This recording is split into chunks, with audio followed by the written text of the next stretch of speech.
নবীজির আখলাক ও চরিত্র এই সম্পর্কে কিছু আলোচনা করব। কারণ আল্লাহ রাসূলের হাদিস আছে, যার চরিত্র ভালো সে জান্নাতে যাবে, যার আখলাক ভালো সে জান্নাতে যাবে। মেলায় লোককে দেখবেন, আমরা মৌলভী সাহেব আমাদের মধ্যেও আছে, খুবই অহংকারী ঘামান্ডারি, পাবলিককে পাবলিকই মনে করবে না। কত মালদার লোককে দেখবেন যারা গরিব মানুষকে পাসাং মনে করবে। বেশি ডাইল রকম করবি না, তোকে ডাইল গলা করে গলে দিব, কি মনে করেছিস তুই? দেখেন, আরো এই ধরনের মেলায় আছে। তো শুধু এটা দুনিয়ার আমাদের জমানাতি হয়েছে তা নয়, আল্লাহ রাসূলের জামানাতো নবীজিকে জাদুকর বলেছেন, নবীজিকে দিওয়ানা বলেছেন, নবীজিকে পাগল বলেছেন। নবী দিনের কথা যখন বয়ান করতেন তখন বলতেন, রে ইয়ার কাছে জিন আসছে আর আইসা একে শিখিয়ে দিয়েছে। নবীজি যখন দিনের কথা বলতেন, কোরআন পড়া শুনাইতেন, তখন বলতে এই বড় শাইর, ই পাগল হয়ে গেছে, আর মাথা টাথা ঠিক নেই, এরকম ভাবে লোকেরা নবীকে বলতেন। কিন্তু নবীজিকে আল্লাহ তাবারাক ওয়া তাআলা সূরাতুল কালামে তাসাল্লি দিয়েছেন, অন্য জায়গাতে আরো আছে, হে নবী, মানুষেরা আপনাকে পাগল বলছে, দিবানা বলছে, মাজনু বলছে, আবারা বলছে, শাইর বলছে, ওরা বলছে বলুক গা, কিন্তু আপনি পাগল নন। আপনার চরিত্র, আপনার ব্যবহার সব থেকে উত্তম, আপনি আলা আখলাকের মানুষ। একজন সাহাবী এসে নবীর ব্যবহার আখলাক সম্পর্কে জিজ্ঞাসা করলেন, নবীজির আখলাক ব্যবহার সম্পর্কে একটু বলেন তো। মা আয়েশা রাদিয়াল্লাহু তাআলা আনহা বলছেন, এরে আল্লাহর বান্দা, তুমি কি আল্লাহর কিতাব কোরআন পড়নি? আল্লাহর কিতাবটাই তো হলো নবীজির আখলাক চরিত্র। আল্লাহর কিতাব কি তুমি পড়নি? দেখবেন, মনে দুঃখ করবেন না, মেলায় ভাই নামাজ পড়ছে, হজ করে এসেছে, কেউ যদি হাজী সাহেব থাকেন তো মনে করিয়েন না যে আমাকে বলছে। কিছু লোক এমন আছে, বলবে ওর যদি কোনো ক্ষতি হয়ে যায়, ভাই কেউ ঘাস কেটে লিয়েছে, কেউ মাকে কেটে লিয়েছে, কেউ আর কিছু ক্ষতি করেছে, একবারে ওর সাত গোষ্ঠীকে তুলে গাইল দিবে আর বলবে, সালার বেটা সালারা, আমি তো হজ করেছি, আমি কিছু কহিনি, আর বেটারা থাকলে দেখ তোকে কি করতো। আর আগে যাব না, এতখানি বুঝিয়ে নিয়েছেন আপনারা, একবারে বলতো। সুবহানাল্লাহ। দেখেন মেলাই লোক। আল্লাহ রাসূলের জামানাতে একজন সাহাবী এসে নবীকে বলছেন, আল্লাহ রাসূল, আমার একটা পড়োশী আছে, খুবই নামাজ পড়ছে, বেশি রোজা করছে, দান খেরাতও খুব বেশি করছে, কিন্তু ওর চরিত্র ব্যবহার দেখে ওর পড়োশীটা ভালো নাই। তো হুজুর কোনটা যাবে ও? তো রাসূল বলছেন যে ও জাহান্নামে যাবে। কি বলছেন? জাহান্নামে যাবে। বেশি বেশি নামাজ পড়ে, বেশি বেশি রোজা রাখে, বেশি বেশি দান খেরাত করে, এর মানে কি জি ভাই? কয়েকটা নামাজ ফরজ আছে, বলেন তো আপনারা, মুখ খোলেন একটু, কয়েকটা নামাজ ফরজ আছে। এবার সেই সাহাবী বলছেন বেশি নামাজ পড়ছেন, তো কি ও 6 ওয়াক্তের পড়তো? 1 মাস রোজা আছে, কি ও 2 মাসের রোজা করতো? না, এর মানে হলো 5 ওয়াক্তেরই নামাজ পড়তেন, নফল তাহাজ্জুদ বেশি পড়তেন। 1 মাসই রোজা রাখতেন, নফল রোজা বেশি বেশি রাখতেন। এই জন্য বলছেন যে ও নামাজ রোজা দান খেরাত বেশি করছে, কিন্তু ওর ব্যবহারে আখলাকে ওর পড়োশী ভালো নাই। দেখবেন কত পড়োশী আছে, কেউ হতে আইল খালি কুটবে, খালি যখন যখন হাল বাহিবে তখন তখন খালি আইল করবে, এরকম লোক আছে না। আর পাঞ্জরকার লোকটা বেচারি গরিব, ও তো মনে করবে যে এইটা আমার কি করতে পারবে, আসতে গেলে 5-7 বাব্বাটা আছে, শালাকে সাটিয়ে দেবো একবারে, কিচ্ছু করতে পারবে না। কানটা থেকে মুলাই চুরি করে নিবে, সস চুরি করে নিবে, ভুট্টা ভেঙে নিবে, মুরগিকে ঝাপটা মেরে জবে করে খেয়ে নিবে। তো বলছেন হুজুর, আমার পড়োশীতে একটা লোক নামাজ রোজা সব বেশি করছে, কিন্তু ওর চরিত্র ব্যবহারে পাঞ্জরকার পড়োশী খুশ নাই, কোনটা যাবে? রাসূল বলছেন ও জাহান্নামে যাবে। আর একজন এসে বলছেন, হুজুর, আমার পড়োশী কিন্তু খুবই ভালো, নামাজ কম করে, রোজা কম করে, দান খেরাত কম করে, কিন্তু ওর ব্যবহারটা খুব ভালো, ও কোনটা যাবে? রাসূল বলছেন ও জান্নাতের ভিতরে যাবে। কম করার মানে কি? 5-এর জায়গাতে 4 ওয়াক্ত নামাজ পড়তেন কি না? 5 ওয়াক্তেরই নামাজ পড়তেন, কিন্তু নফল কম পড়তে পারতেন। 1 মাস রোজা রাখতেন, নফল কম করতেন। তো বলছেন ওর ব্যবহার ভালো, এই জন্য লোকটা কোথায় যাবে? জান্নাতের ভিতরে যাবে। এটা একটা হাদিস গেল। তাহলে বোঝা গেল যে ব্যবহারটা, চরিত্রটা কেমন করতে হবে? নবী মুহাম্মদ সাল্লাল্লাহু আলাইহি ওয়াসাল্লামের চরিত্রের মতন করতে হবে।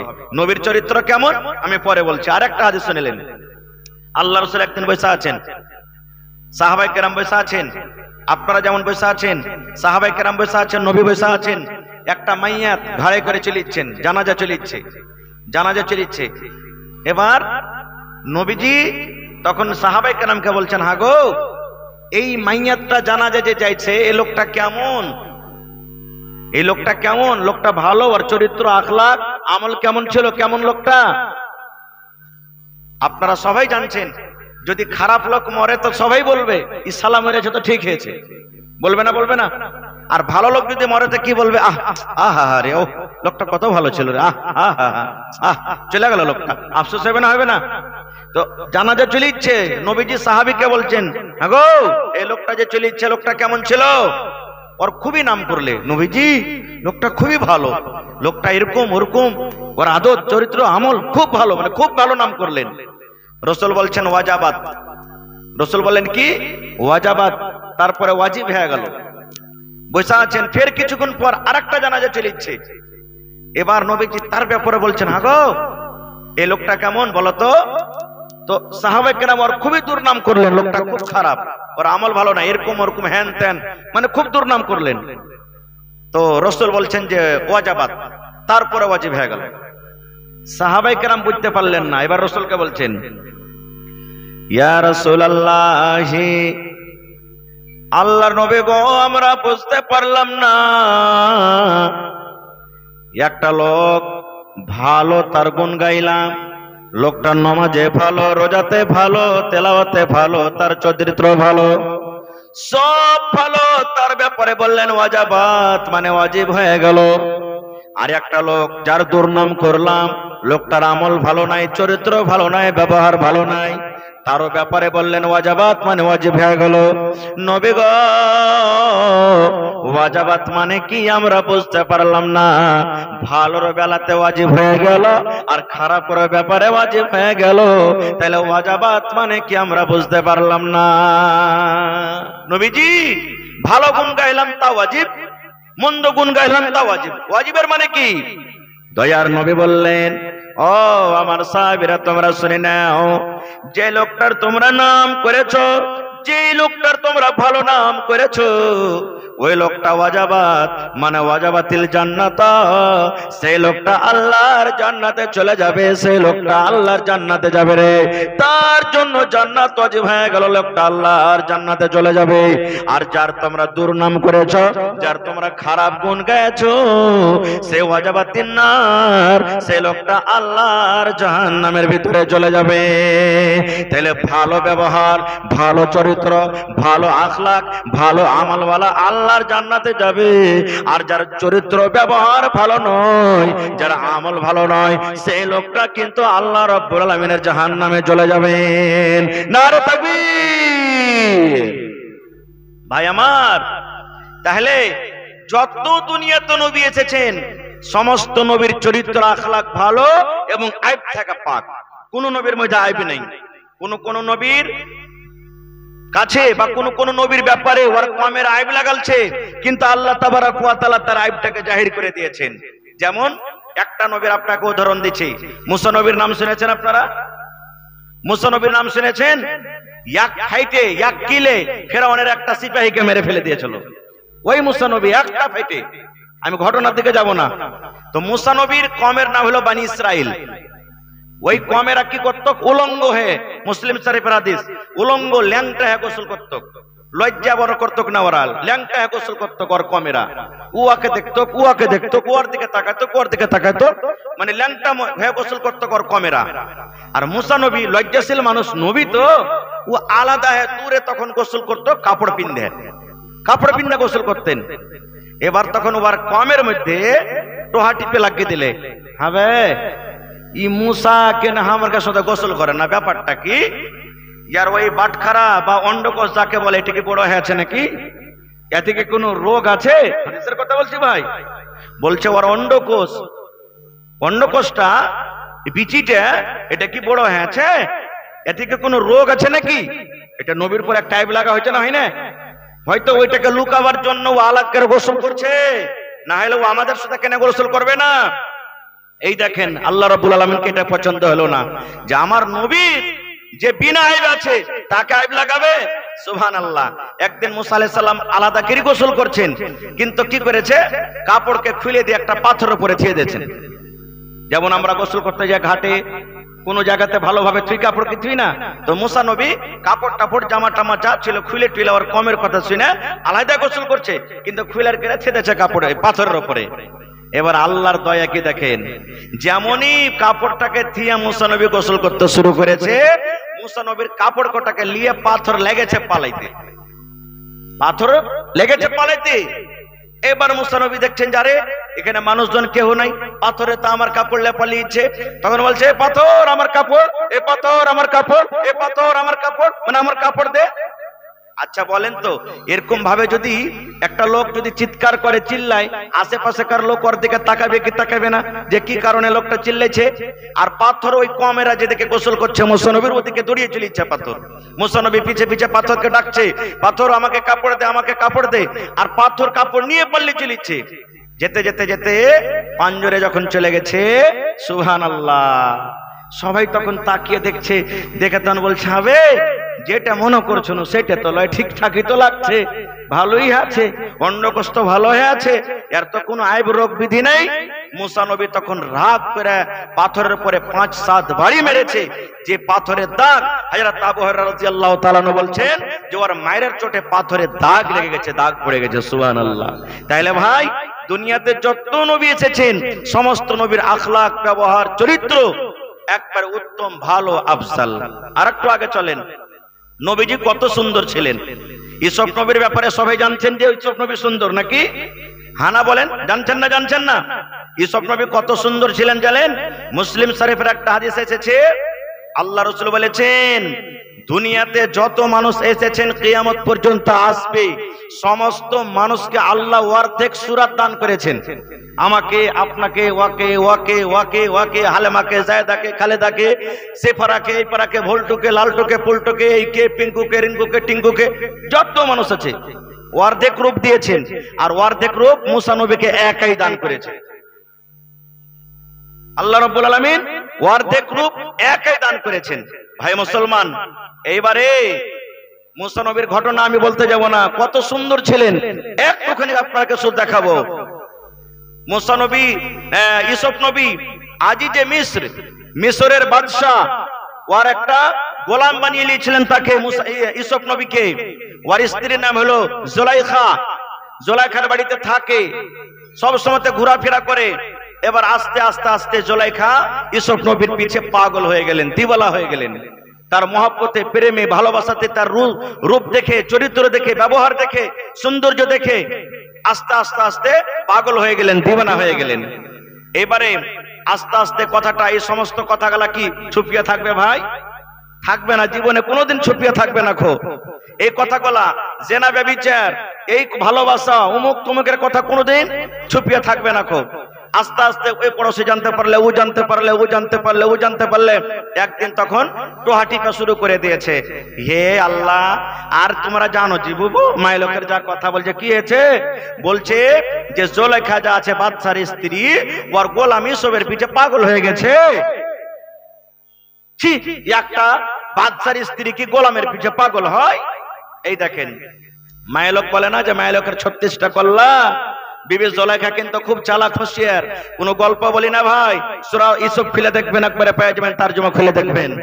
এবারে বিবি জুলাইখা তখন বলছে যে থাম রে লিস্সি লাগানি রে, আমাকে তোরা পাগল বলছিস, যে একটা গোলামের পিছে পাগল হয়ে গেছে, তোরাকে মজা দেখাচ্ছি আমি। কি মজা? যারা যারা এই কথাগুলা বলেছে রাগাইতো, সবটিকে একদিন দাওয়াত করেছে যে আমার বাড়িতে তোরা দাওয়াত, অমুক দিন চলে আসিস। সবাই চলে এসছে। আর ইউসুফ নবী তো খুবই সুন্দর রে ভাই, ওকে এমন এমন সুন্দর সুন্দর জামা কাপড় পিন্দালছে, আরো সুন্দর হয়ে গেছে। এবারে জুলাইখা বলছেন ইউসুফ রুমের ভিতরে থাকবে, আর আমি যখন ইশারা করব তখন তুমি মজলিসের ভিতরে শুধু এই রাস্তা দিয়ে যাবে, এই মাথা দিয়ে আর ওই মাথা দিয়ে তুমি বের হয়ে যাবে, তোমাকে কিচ্ছু করতে হবে না। বলছে ঠিক আছে। সুবহানাল্লাহ। এবার একটা করে চাকু, একটা করে ফল দিয়েছে সবটি মহিলাকে কাটতে জুলাইখা, যে আমি যখন অর্ডার করব তখন তোমরা ফল কাটবে, এর আগে কিন্তু তোমরা কেউ কাটবে না। ঠিক আছে, সবাইকে চাকু আর ফল দিয়ে দেওয়া হয়েছে, সব অপেক্ষা করছে, ইন্তজার করছে যে জুলেখা কখন কাটতে বলবে রে। এবারে জুলেখা বলছেন ইউসুফকে, ইউসুফ ইশারা করছে এখন তুই মজলিসে এসো। মজলিসে যেমন এসেছে এদিকে এরাকে ইশারা করছে যে তোমরা ফল কাটো, চাকু দেখাও এখন। ওরে আল্লাহ, তার সৌন্দর্য, তার রূপ, তার চেহারা দেখে সবাই ওর দিকে দেখছে, সবাই দেখছে ওর দিকে, আর ফল কাটতে শুরু করেছে। ওর রূপে, ওর সৌন্দর্যের কারণে ওরা বুঝতে পারে না যে আমরা ফলে চাকু দিচ্ছি কিংবা নিজের লোকে চাকু দিচ্ছি। আল্লাহ কোরআন বলছেন, সুবহানাল্লাহ। এবার সব নিজের নিজের লোক কাটছে, ফলের জায়গাতে লোক কাটছে, দেখছে এরকম করে লোক কাটছে, সব ছুরি ঘুষছে। এবার যখন লোক কাটতে লেগেছে, রক্ত বইতে লেগেছে, তখনই বিবি জুলেখা বলছেন, এ পাগলি গালা, আরে তোরাকে ফল কাটতে বলেছি, ফল না কেটে নিজের যে লোক কাটা তোরা বসে আছিস। তখন দেখছে আরে রে, যা যা, কি হলো, যা যা যা যা। তখন সবটি মহিলা বলছেন, মালাকুন কারীম, আরে জুলেখা এটা মানুষ না, এটা বুজুর্গ ফেরেশতা। তখন বিবি জুলেখা কি বলছেন, রে আল্লাহর বান্দে, একটা নজর মাত্র তোমরা ইউসুফকে দেখেছো, একটা নজর মাত্র তোমরা, একটা সেকেন্ড, একটা মিনিট তোমরা ইউসুফকে দেখেছো। তার রূপ দেখে, তার চেহারা দেখে, তার হোসনা দেখে যদি তোমরা নিজের ফলটাকে না কেটে লোকটাকে যদি তোমরা কেটে দাও রে বাবু, তাহলে যে সব আমার বাড়িতে আছে, আমার সাথে গল্প করে, আমার সাথে চলাফেরা করে, আমার সামনে ঘোরাফেরা করে, বাবু রে বলো আমার সাথে কি হইতে পারে। এবার তখন বিবি জুলেখা বলছেন, বাবু রে তাহলে তোমরা তো বুঝে নিয়েছো ইউসুফকে আমি কত ভালোবাসি, কি কারণে আমি ভালোবাসি। তোমরা আমার তরফ থেকে তা তোমরা একটু পায়রাবি করে দাও, ইউসুফকে তোমরা বলো যে ইউসুফ যাতে আমাকে ভালোবাসে। এবার সমস্ত মহিলারা ইউসুফকে যা বলছে, ইউসুফ তোমার মালিকা যা বলছে তুমি শুনে নাও, জুলেখার কথাটা তুমি শুনে নাও, একবার তোমার সাথে মনের আরমানটাকে পুরা করবে, জেনা ব্যভিচার করবে। ইউসুফ তুমি তার কথাটা শুনে নাও, তার কথাটা মেনে নাও। এবারে বলছেন না, আমি তার কথা মানবো না। দুনিয়ার যদি কোনো মানুষ দেখতে না পায়, তবে একজন দেখছেন যার নাম হলো আল্লাহ। আমি সব, আমি তার সাথে এরকম কাজ করতে পারবো না। এইবারে মহিলারা তখন বলতে লাগলেন, ও ইউসুফ রে, যদি তুমি তোমার মালিকার সাথে যদি একটা কথা না মানো, তার কথা না শুনো, যদি তার সাথে তুমি একবার জেনা না করো, তার সাথে যদি মিলনটা না করো, তাহলে তোমার মালিকার রাগ করে তোমাকে জেল ঘরাতে বন্ধ করে দিবে, কায়েদখানাতে বন্ধ করে দিবে। এবারে আল্লাহ রাব্বুল আলামিন কোরআনে বলেন, ইউসুফ নবী তখন বলেছেন, মহিলারে, দুনিয়ার মহিলারা তোমরা শুনে নাও, যদি আমাকে জেল ঘরে বন্ধ করে দেয় আমি তাইয়ার আছি, রাজি আছি, আমি হাসতে হাসতে খুশি হয়ে জেল ঘরে চলে যাব, কিন্তু আমি ব্যভিচার জেনার জন্য আমি জুলেখার কথা আমি শুনতে পারবো না। জুলেখার কথা শোনার থেকে আমার জেল ঘরটা বেশি ভালো। নারে তাকবীর। তাই কবি বলছেন, হয়নি, হবে না, হতে পারে না, আমার নবীর সাথে কারো তুলনা। হয়নি, হবে না, হতে পারে না, আমার নবীর সাথে কারো তুলনা। ইউসুফকে দেখে যারা আঙ্গুল কেটেছে, তারা কি আমার নবীর রূপ দেখেছে? ইউসুফকে দেখে যারা আঙ্গুল কেটেছে, তারা কি আমার নবীর রূপ দেখেছে? আরে দেখতো যদি কেটে দিত, আরে দেখতো যদি কেটে দিত কলিজাখানা। হয়নি, হবে না, হতে পারে না, আমার নবীর সাথে কারো তুলনা। হয়নি, হবে না, হতে পারে না, আমার নবীর সাথে কারো তুলনা। যার শানে আল্লাহ তাআলা করলেন ঘোষণা, খোলকে আজিম আমার শাহে মদিনা, মুসলমানি নবী ছাড়া কিছুই মানে না। হয়নি, হবে না, হতে পারে না, আমার নবীর সাথে কারো তুলনা। নারে তাকবীর। এবার নবীর চেহারা দেখেন, নবী কত সুন্দর ছিলেন। ঈশ্বর নবীর কথা শুনলেন, আল্লাহর নবী একদিন বসে আছেন, 14 দিনকার পূর্ণিমা চাঁদ, 14 দিনকার চাঁদকে না পূর্ণিমা বলি, একবারে গোল হয়ে চাঁদটা হয়ে আছে, পূর্ণিমা একবারে গোটা চাঁদ হয়ে আছে, আর বাদল নাই, একবারে ঝকঝকে আলো। এবার নবীর পাঞ্জরে আবু হুরায়রা রাদিয়াল্লাহু তাআলা একজন সাহাবী বসে আছেন। একবার চাঁদের দিকে দেখছেন, একবার নবীর চেহারা থেকে এরকম করে দেখছেন, আবার একবার চাঁদ দিকে দেখে দেখছেন, আবার একবার নবীর চেহারা দিকে দেখছেন। দুই চারবার দেখা পর এবার নবী তখন বলছেন, আবু হুরায়রা ব্যাপার কি, তুমি একবার চাঁদকে দেখছো, একবার আমার দিকে দেখছো? ওরে সুবহানাল্লাহ। এইবারে আবু হুরায়রা রাদিয়াল্লাহু তাআলা আনহু বলছেন, নবী গো, আমি আবু হুরায়রা পার্থক্য করতে পারি না গো নবীজি, আমি ফয়সালা নিতে পারি না কি 14 দিনকার চাঁদ বেশি সুন্দর, কি আপনি নবীজি চাঁদের থেকে বেশি সুন্দর। আমি পার্থক্য করতে পারি না যে 14 দিনকার চাঁদটা বেশি সুন্দর কি আপনি বেশি সুন্দর।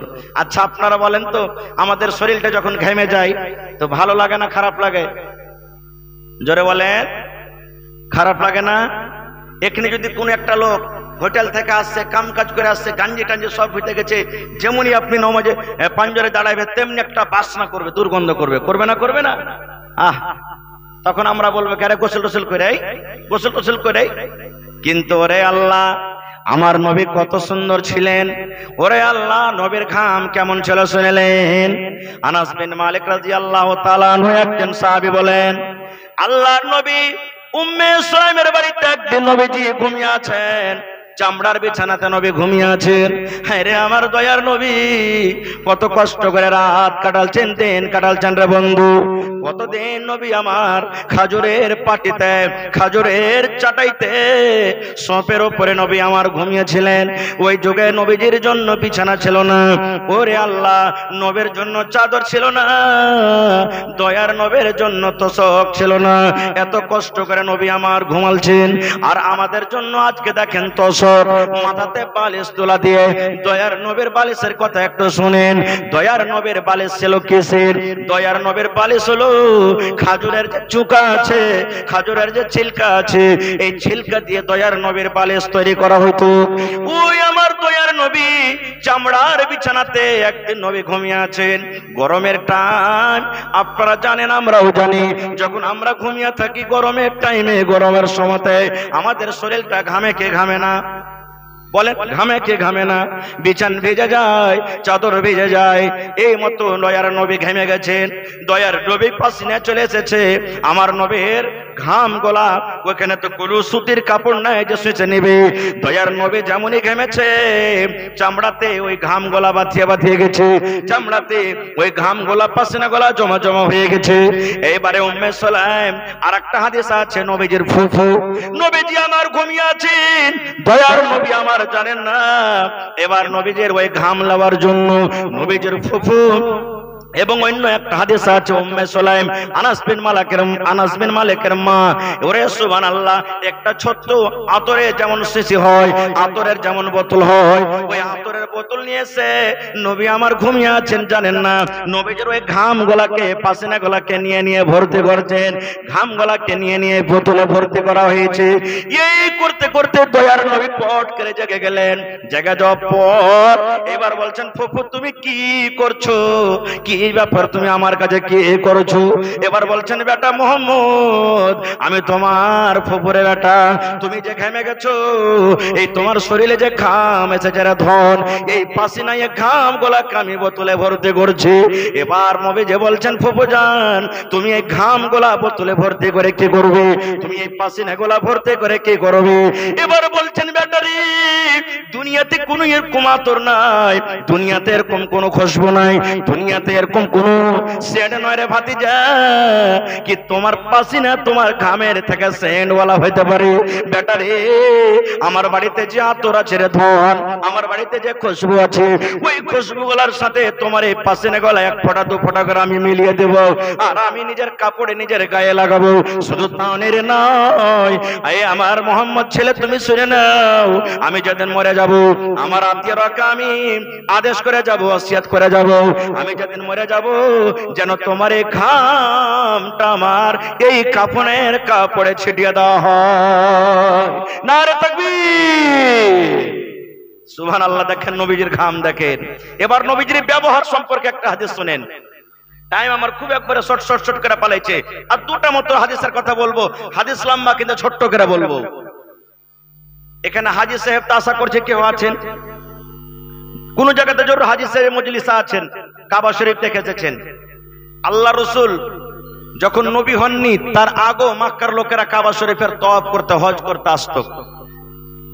এবারে নবীজি নবী হলেন, তারপরও মানুষরা হজ করতে আসছেন। এবারে মক্কার সমস্ত লোক কি নবীর কথা মেনেছিলেন বলেন তো? জোরে বলেন, মেনেছিলেন? মানেনি। নিজের চাচা মানেনি, নবীজের নিজের আপন চাচা নবীর কথা মানেনি, এরকমও হয়েছে।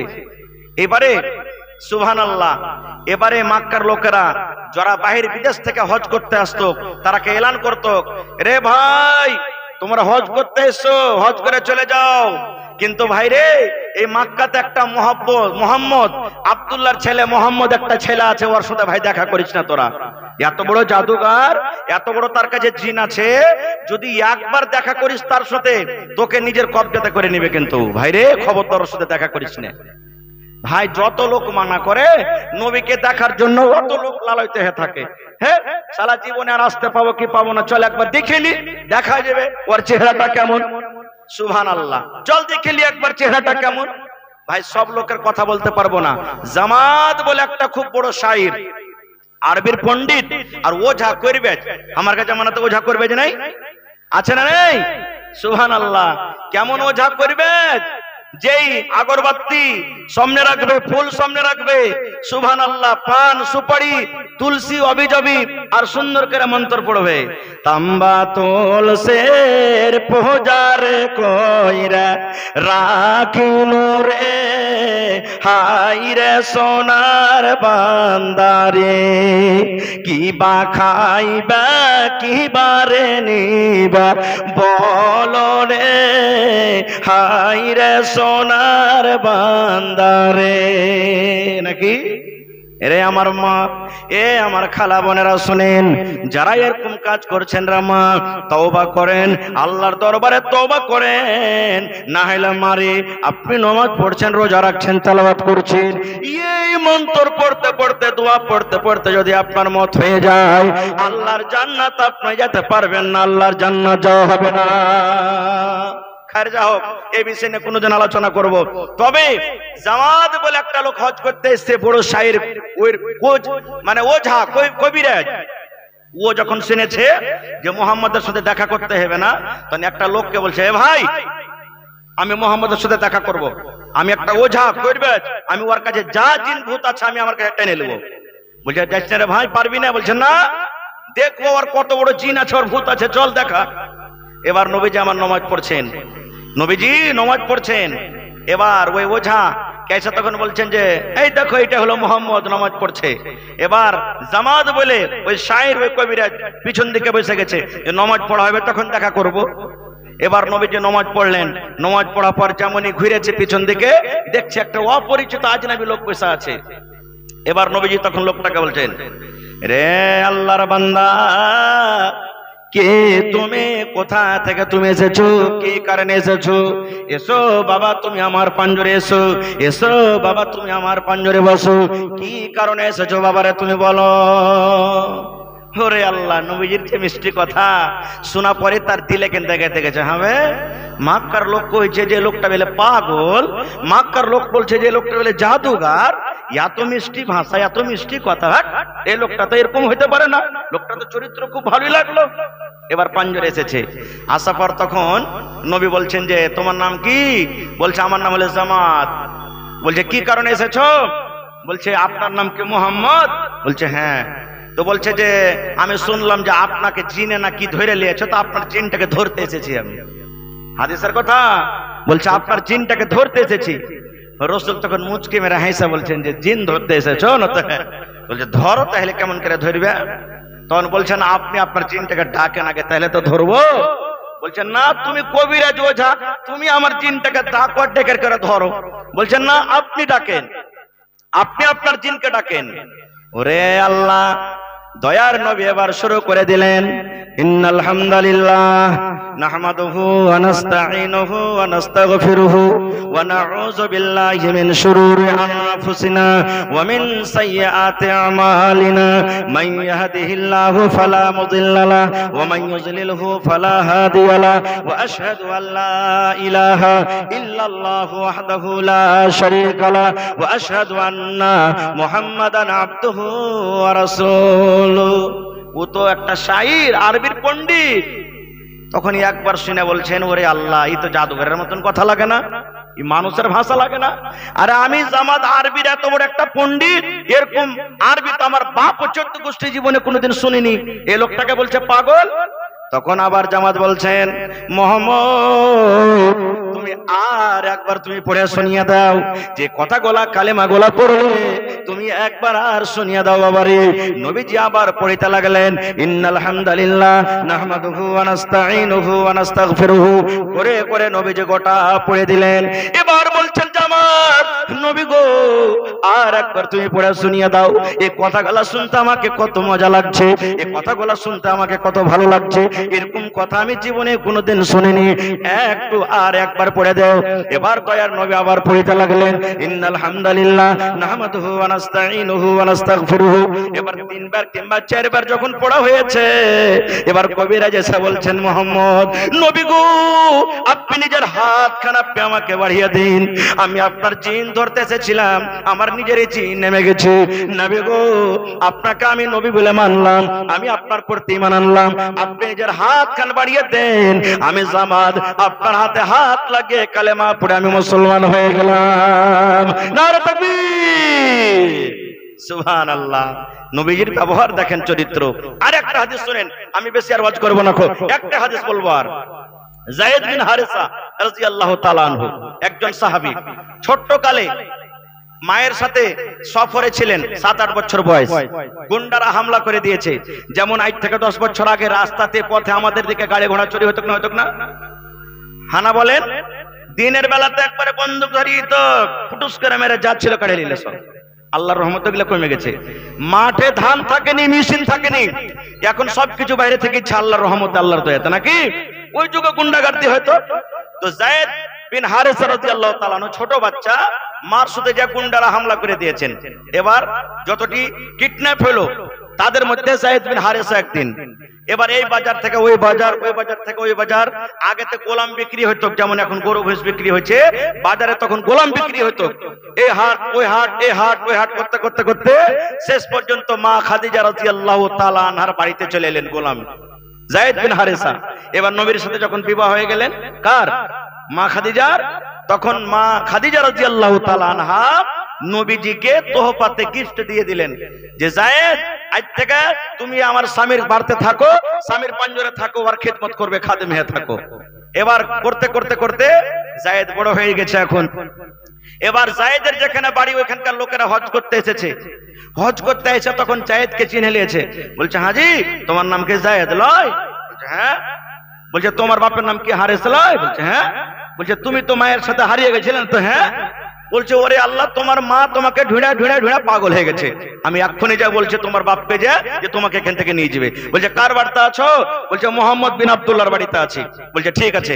এবার এই লোকেরা যা বলে দিয়েছেন, ও যায়েদের বাপ তোমার বেটার খবর হয়ে গেছে। বলছে কোথায় আছে? বলছে মক্কাতে মোহাম্মদ বলে নাকি একটা নবী আছে, ওর বাড়িতে আছে। বলছে তাই না? তো হ্যাঁ। বলছে ঠিক আছে। ওর বাপ বাটুয়াতে করে, আগতে মানুষ বাটুয়াতে টাকা রাখতো নাকি, বাটুয়া তো বুঝেন সবাই না, বাটুয়াতে টাকা রাখতো। এবার বাটুয়াতে করে কিছু টাকা, সোনা চাঁদির টাকা নিয়ে আর তার চাচাকে সাথে করে নিয়ে 2 ভাই যায়েদ কানার জন্য চলে এসেছেন। মক্কাতে আসার পর তখন আশেপাশের লোককে বলছে, হাজি তোমার কে মক্কাতে বলে একটা মোহাম্মদ বলে নবী কে আছে, ওর বাড়িটা দেখাবে না? বলছে হ্যাঁ আছে, ওখানটা ওর বাড়ি চলে যাও। এবার যে ডাক দিলেন নবীজিকে, নবীজি এলেন। আসার পর বলছেন যে আপনি নাকি নবী, নবী টবি তো আমরা জানি না। তখন তো মুসলমান না হয়নি ওরা। বলছে নবী টবি তো জানি না, শুনেছি যে আমার একটা বেটা যায়েদ হারিয়ে আছে মেলাদিন থেকে, আপনার বার্তা আছে, তো আমাকে ছেলে আমাকে ফেরত দিয়ে দেন, যা টাকা নেবেন তার বদলেতে দেখেন বাটুয়াতে টাকা আছে, আপনি টাকা নেন, যদি আরো বেশি লাগে তো বেশি দেন, ওখানে ছেলেটা ওয়াপাস করে দেন। নবীজি তখন বলছেন যে তোমাদের ছেলে হলো যায়েদ? বলছে হ্যাঁ। তোমরা নিয়ে যাবে না? তো হ্যাঁ। এবার রাসূল বলছেন যে ঠিক আছে, যদি তোমাদের ছেলে তোমাদের সাথে যায় তো টাকা লাগবে না, বিনা টাকাতে তোমরাকে দিয়ে দেব, আমার কোনো আপত্তি নাই। তোমাদের ছেলে যদি তোমাদের সাথে যায় তো আমি নবী ঘুরিয়ে দেবো তোমরাকে। এবার ওর বাপ আর চাচা বলছেন হ্যাঁ আপনি টাকাটা দেখেন, এসে জড়িয়ে ধরে নেবে আমরাকে। মানে ওর বাপের মতন যে আর বাড়তে কত কষ্টতে আছে, খাইতে পাই না, কাপড় পাই না, কত রকম কষ্টতে আছে, কত মেয়ের খেয়েছে, কত গাইল খেয়েছে, কত কি খেয়েছে, এটাই ওর বাপ মনে করেছে। ওরে সুবহানাল্লাহ। তখন ওরা বসলেন। এবার দয়ার নবী যায়েদকে ডাক দিয়েছেন, যায়েদ, ও বাবা যায়েদ, তুমি কোথায় আছো? তাড়াতাড়ি করে এসো। যেমন নবীর কথা তার কানে পড়েছেন, সমস্ত কাম কাজকে বাদ দিয়ে দৌড়াতে দৌড়াতে দৌড়াতে দৌড়াতে দয়ার নবীর কাছে এসে হাজির। লাব্বাইক ইয়া রাসূলুল্লাহ, নবী গো আমি যায়েদ হাজির আছি। কি বলছেন নবী গো? বলেন কি করতে হবে আমাকে, কোন কাম করতে হবে, কেন আপনি আমাকে ডাকলেন? দয়ার নবী বললেন, এ যায়েদ, তোমাকে কাজ করতে হবে না রে বাবা। এই দেখো তোমার আব্বা জান, তোমার চাচা তোমাকে আনতে এসেছে। তুমি ছোট্টবেলাতে ছোট্ট বয়সে তুমি হারিয়ে গেছিলে, তোমার আব্বা তোমার চাচা খবর পেয়ে তোমাকে আনতে এসেছে। বাবারে তুমি বাড়ির ভেতরে চলে যাও, আর তোমার যা দরকারি মতন সামান আছে, কাপড় লুঙ্গি পায়জামা পিরন যা আছে, তুমি নিয়ে চলে যাও, তোমার আব্বা তোমার কাকা তোমাকে আনতে এসেছে। ওরে আল্লাহ নবীর চরিত্র, নবীর ব্যবহার, দয়ার নবীর আখলাক দেখেন। যেমন কথাটা বলা, নবীজি আমার বসে আছেন, যায়েদ রাদিয়াল্লাহু তাআলা আনহু নবীজির হাঁটুতে যেমন মানুষ সাজদা দেয়, এই মতো যায়েদের চোখ দিয়ে ঝরঝর করে পানি ঝরতে হয়েছে। যায়েদ কাঁদতে শুরু করেছেন। দয়ার নবী হাঁটুতে মাথাটা ঠাকিয়ে দিয়ে বলছেন, নবী গো, আমার আব্বা আমাকে জন্ম দিয়েছে, কিন্তু আমি আমার আব্বার সাথে যাব না। যেই তালিম, যে জ্ঞান, যে বুদ্ধি, যে সম্মান আমি আপনার কাছে পেয়েছি, আমার বাবার কাছে আমি জীবদিন পাইনি। নবী গো, আপনি হলেন আমার আব্বা জান, আর আপনার স্ত্রী মা আয়েশা হলেন আমার মা। আপনাকে আমি আব্বা বলে ডাকবো, আমি আয়েশাকে মা মা বলে ডাকবো। আমি আপনার কাছে থাকবো, আপনার বাড়িতে থাকবো, আমি আপনার নিজের আব্বা চাচার সাথে আমি ফিরে যাব না। নারে তাকবীর। ওরে আল্লাহ, যেমন কথাটা বলা, দয়ার রাসূল বললেন, যায়েদের বাপ, এখন তোমরা ফয়সালা করো। এখন যায়েদ তো তোমাদের সাথে যেতে চায় না, এখন তোমরা কি করবে? যায়েদের আব্বা তখন বলছে, বাবা রে, তুমি এই গোলাম হয়ে কেন থাকতে চাইছো রে বাবা? এই মুহাম্মদের বাড়িতে কেন তুমি থাকতে চাইছো? তুমি আজাদ হয়ে যাবে, চলো তুমি আমাদের সাথে চলো। বলছে, আব্বা গো, আমি গোলাম হয়ে আছি, কিন্তু গোলামের কষ্ট কি আমি মুহাম্মদের বাড়িতে জীবনে আমি কোনদিন দেখিনি। আমাকে আমার বাড়িতে, আমি তার বাড়িতে আছে, জীবনে আমাকে রাগ করে কোনোদিন গালি দেয়নি। আমি যদি কোনো কাজ ভুল করে দিয়েছি, রাগ করে আমাকে কোনোদিন মায়ের ধর করে ডাঁটেনি। এই জন্য আমি নবীকে ছেড়ে আমি কোথাও যাব না। যেমন কথাটা বলা, দয়ার নবী যায়েদের হাত ধরে টানতে টানতে কাবা শরীফের কাছে নিয়ে চলে গেলেন। সমস্ত লোককে ডাকতে বলছেন, ও মক্কার লোকেরা শোনো রে, এই যায়েদকে দেখো, আমি আজ থেকে যায়েদকে আজাদ করে দিলাম। আর যায়েদ যখন আমাকে আব্বা বলে ডাক দিয়েছে, যায়েদকে আমি বেটা বানিয়ে নিলাম। আজ থেকে যায়েদ বিন হারেসা হলো আমি নবী মুহাম্মদ আমার বেটা, এবং আমার স্ত্রী আয়েশা হলো তার মা। নারে তাকবীর। ভাই আমার, বলার মেলায় কথা আছে, আমার পিছনে আরো বক্তা আছে ভাই, তারাকে শুনতে হবে। এই বিষয় নিয়ে আলোচনা করলে 2-4 ঘন্টা আরো লাগবে। আল্লাহ বাচ্চা রাখে, ইনশাআল্লাহ কোনোদিন বলবো। তবে ভাই রে, এই চরিত্র ব্যবহার নবীর ব্যাপারে জানবেন কেমন করে? রাস্তা পথে পাওয়া যাবে ভাই, রাস্তা পথে পাওয়া যাবে, পাওয়া যাবে জি ভাই, পাওয়া যাবে না। খো বাজারে পাবেন, পাওয়া যাবে না। গ্রামে পাওয়া যাবে, পাওয়া যাবে না। নবীর জীবনী জানতে গেলে এই মাদ্রাসাতে পড়তে হবে, মাদ্রাসাতে লিখতে হবে, মাদ্রাসাতে থাকতে হবে। বিনা মাদ্রাসাতে পড়ে লিখে, বিনা তালিমে নবীজির জীবন, ব্যবহার, চরিত্রের ব্যাপারে আপনি জানতে পারবেন না। এজন্য ভাই এই মাদ্রাসার দরকার আছে। মাদ্রাসা আমাদেরকে চালাইতে হবে। মাদ্রাসা আমাদের জান, মাল, ইজ্জত, আবরু, মাদ্রাসা আমাদের সবকিছু। এজন্য ভাই এই মাদ্রাসা বিনা টাকাতে চলবে না। খুব আর আপনারা জানেন, আপনার বাড়িতে সুবহানাল্লাহ, এই যে ছেলে মেয়েরা আপনার বাড়িতে আছে, আপনার কতটি খরচা হয় একদিন আপনি জানতে পারছেন। এত বড় মাদ্রাসা, এত বিজলি খরচ আছে, রুম খরচ আছে, আপনার টিচার খরচ আছে, বাচ্চা খরচ আছে, বিভিন্ন রূপের আরো খরচ আছে, যে খরচটা বহন করবে কে? আপনারাই করবেন। এই মাদ্রাসাতে কোনো সরকারি টাকা আসে না, সরকারি কোনো বেতন আসে না, সরকারি কোনো সহযোগিতা আসে না। মাদ্রাসার সরকার হলেন আপনারা, মাদ্রাসার হিতাকাঙ্ক্ষী হলেন আপনারা, মাদ্রাসার মালিক হলেন আপনারা। এই জন্য আপনারাকে মাদ্রাসাটা চালাইতে হবে। ভাই দেখি আজকে 1 টাকা দিবেন তো 1 টাকা আমি আপনাদের কাছ থেকে নেব।